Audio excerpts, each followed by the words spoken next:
Morning with Farah. चंगा लगदा जो है दिल बर वे वदा रोज लड़ाइयां कर वे दिल ते बादशाहियां तेरियां ओ दिल ते बादशाहियां तेरियां चंगा लगदा जो है दिल बर वे वदा रोज लड़ाइयां कर वे दिल ते बादशाहियां तेरियां ओ दिल ते बादशाहियां तेरियां।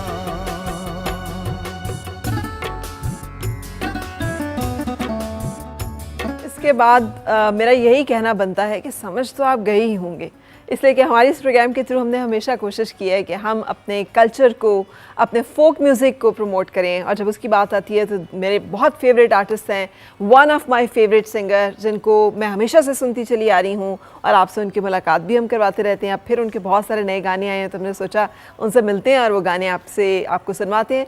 सो मेरे साथ हैं हमारे नईम हज़ारवी साहब। अस्सलाम वालेकुम। जी अस्सलाम वालेकुम। गुड मॉर्निंग, कैसे हैं आप? अल्हम्दुलिल्लाह। देखिए दिल को दिल से राह होती है। आपने भी वही कलर पहना और मैंने भी पहना, हालांकि इतनी गर्मी थी दिल नहीं कर रहा था, लेकिन फिर मैंने पहना।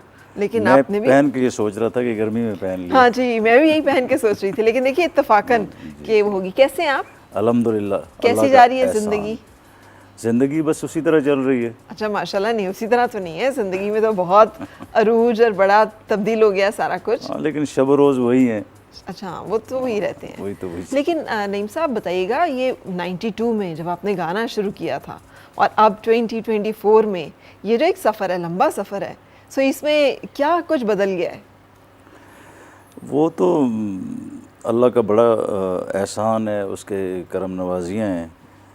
क्योंकि कई दफ़ा इस तरह होता है, जो उस ज़माने में जो मेरे साथ जो दोस्त थे तो वो मुझे, या जो मेरे अपने रिश्तेदार थे या इस तरह के जो लोग, तो वो मैं देखता हूँ कि वो बेचारे अभी उसी तरह की ज़िंदगी में हैं। और फिर बंदे को एहसास होता है कि मुझ पे अल्लाह का बहुत करम है, और फिर बंदा उसमें शुक्र भी अदा करता है कि उसका ये एहसान है। क्योंकि वो जिस हाल में रखे, अगर उस हाल में रखता तो उसकी मर्ज़ी जी। तो ये मेरे ख़्याल में उसका बहुत बड़ा मुझ पे एहसान है कि उसने मुझे बड़े अच्छे हाल में रखा है। ये तो इसमें तो ये जाहिर है, शुक्र है उसका।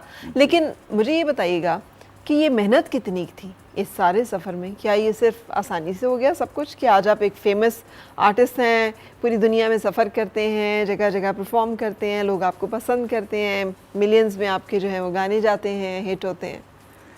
असल में मेहनत के अलावा तो कोई काम नहीं है अगर आपने, लेकिन कई दफ़ा मैंने ये चीज़ें नोट की हैं कि जब तक आप पे अल्लाह का करम ना हो तो कई दफ़ा मेहनत करके भी कुछ लोग जी वो बेचारे स्ट्रगल में ही रहते हैं। बहुत मेहनत लोग करते जी हैं, जी। लेकिन ये अल्लाह ताला का उन लोगों पे ख़ास करम होता है जिनको अल्लाह ताला मेहनत का सिला देता है। जी तो मैं भी एक खुश नसीब हूँ कि अल्लाह ताला ने मुझ पे बड़ा करम किया, क्योंकि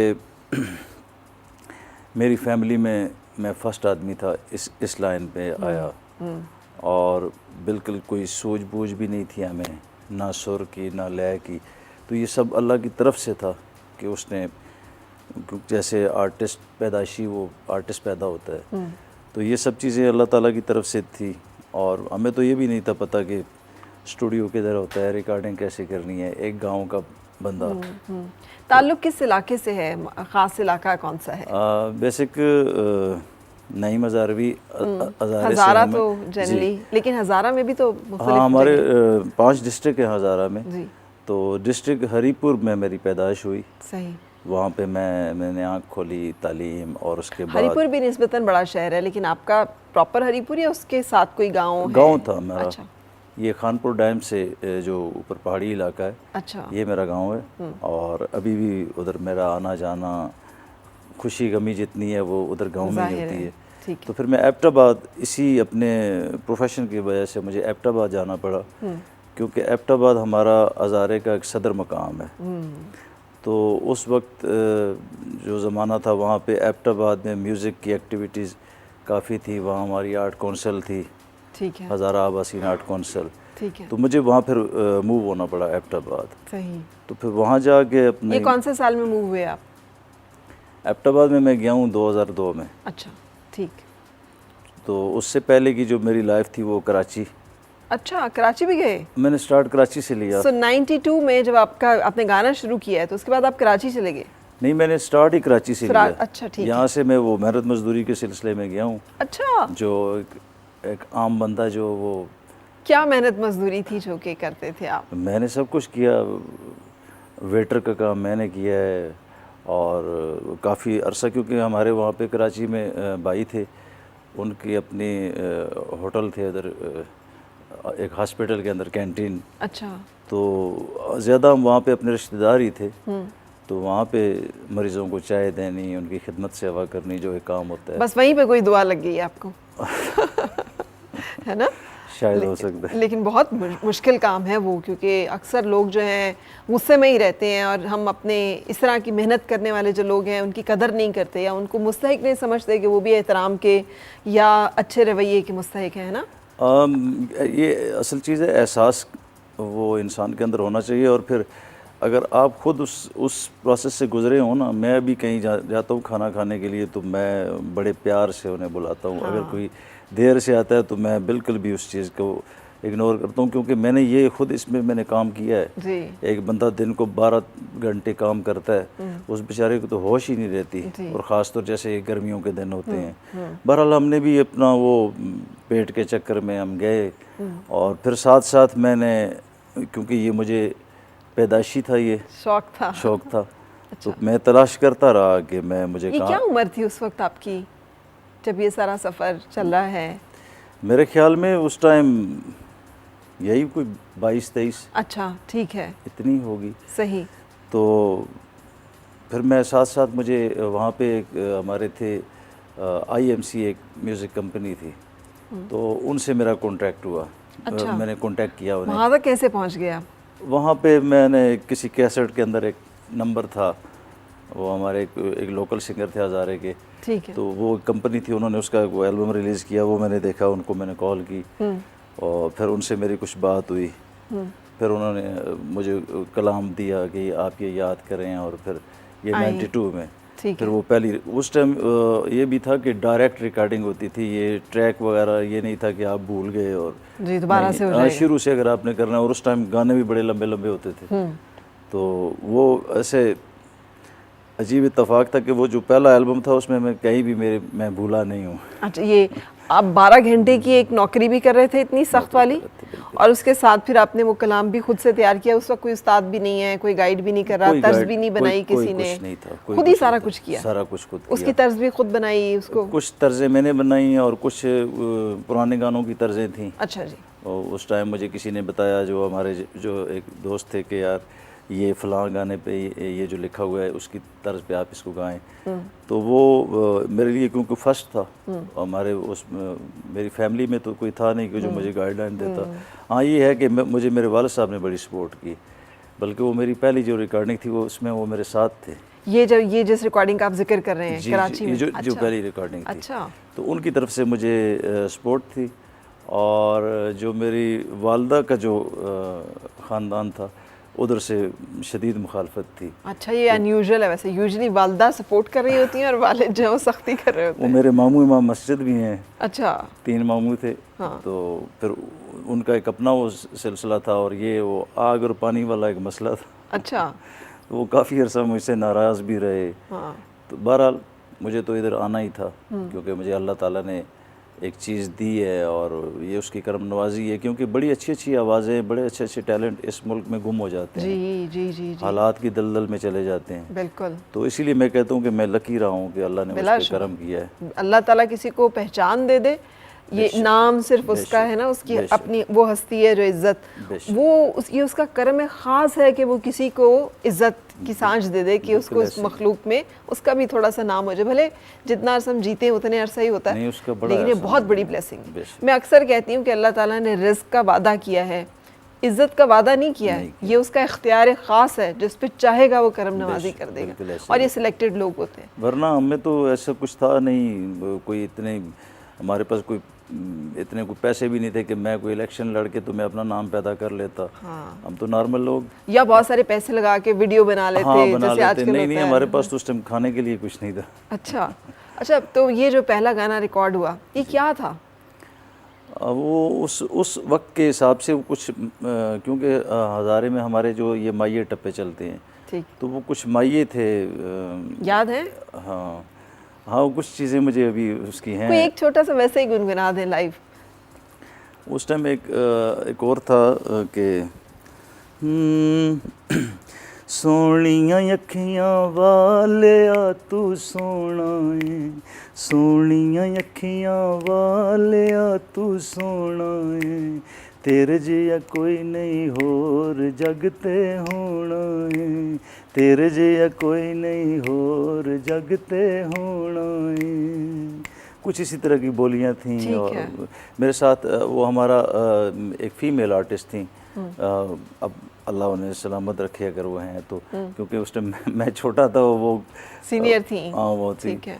तो वो हमारा एक वो जूट कैसेट था। ठीक है। तो वो ये पूरा कैसेट आपका रिकॉर्ड हुआ? पूरा एल्बम था एक। अच्छा। तो उन्होंने रिलीज़ किया फिर, लेकिन वो उस टाइम इतना वो नहीं चला, थोड़ा बहुत, क्योंकि पैसे कितने मिले थे पहले एल्बम? पैसे मैंने खुद दिए थे उस वक्त। अच्छा 2500 रुपया उन्होंने मुझसे लिया था। अच्छा। वो सारा जो खर्चा होता है उसका मेरा ख्याल है आपने तो कोई 2-3 महीने की कमाई जमा करके दे दी होंगी। मुझे अब्बू ने पैसे दिए थे। अच्छा। मेरे पास तो नहीं थे। हाँ। तो उन्होंने मुझे दिए कि ये आप करो, और उनकी दुआओं की वजह से और अल्लाह का करम हुआ है और मैं इधर आया हूँ, वरना मेरे आने के हालात नहीं थे। जाहिर है ये स्ट्रगल, एक बंदे के पास है ही कुछ नहीं, वो जैसे एक बंदा स्कूल से जाता है और वो कुछ कमाई करने के लिए, तो लेकिन ये है कि मैं पूरी रात, मुझे अभी भी याद है, जो मेरे साथ दूसरे दोस्त जो काम करते थे हम, तो मैं दिन को काम करता था, रात को मैं, वो एक हमारा क्वार्टर था उसके अंदर वो सोते थे क्योंकि उन्होंने सुबह ड्यूटी करनी, तो मैं बाहर बैठ जाता था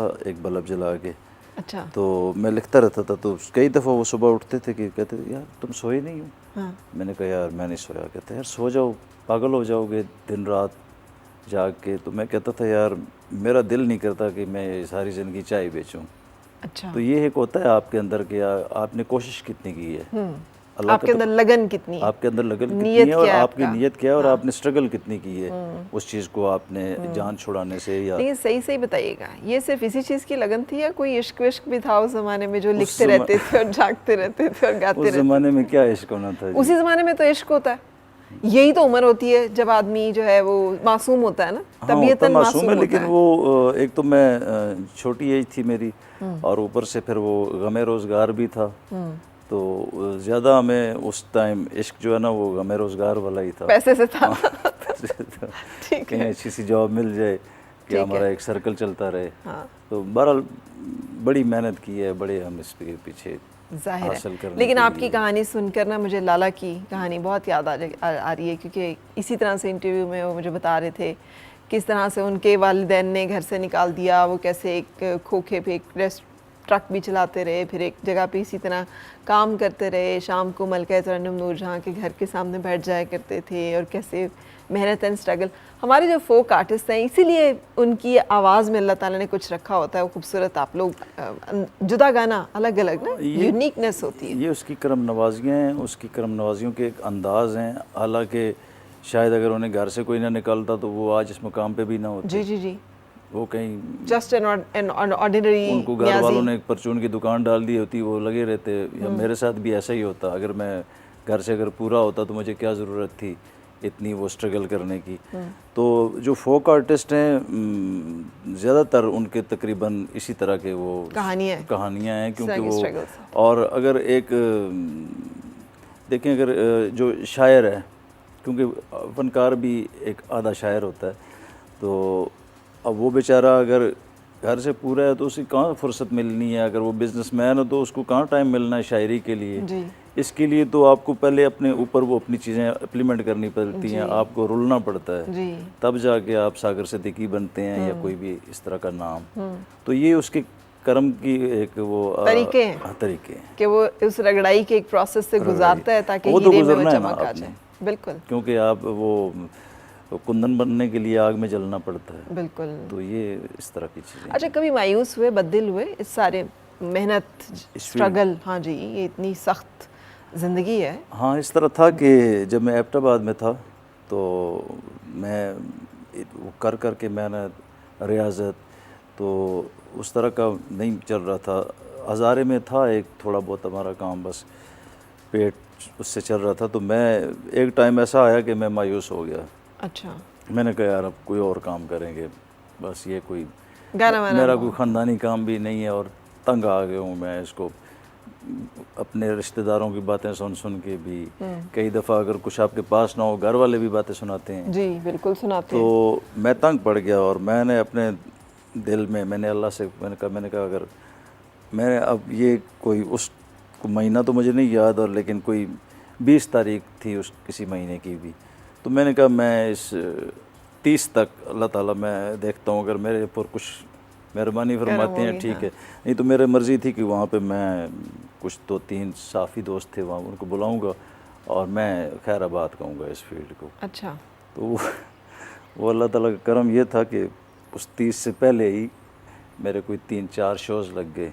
अच्छा, अच्छे शोज़ लगे हैं जिससे मुझे अच्छी अर्निंग हो गई और फिर मैंने वो अपना फ़ैसला डिले कर दिया तर्क कर दिया कि ये तो अल्लाह ताला ने करम नवाजी कर दी है। हाँ, फिर मैं कभी कभी सोचता हूँ कि ठीक है वो उसकी ज़ात भी राज़ी थी इसी चीज़ में, जी, वरना मेरा ये वो हतमी फ़ैसला था कि मैं बस इसके बाद कोई और काम कर लूँगा, ये काम फिर मैंने गाऊंगा नहीं।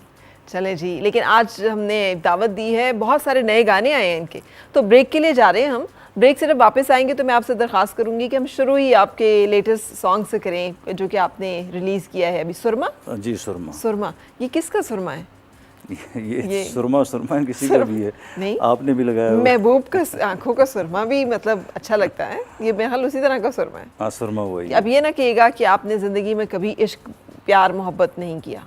म्यूज़िक से बहुत किया है। नहीं, म्यूज़िक के अलावा, म्यूज़िक से तो मतलब लगन होती है, वो प्यार नहीं होता। नहीं, वो मैं अपने बच्चों की माँ से बहुत करता हूँ। ये बात हुई ना, बिल्कुल। लेकिन किया है ज़िंदगी में, वालिदैन जो भी आपने इस फीलिंग को, इमोशनल इस स्टेट को फील किया कि जब इंसान किसी की खातिर कुछ भी करने के लिए तैयार होता है। That's good.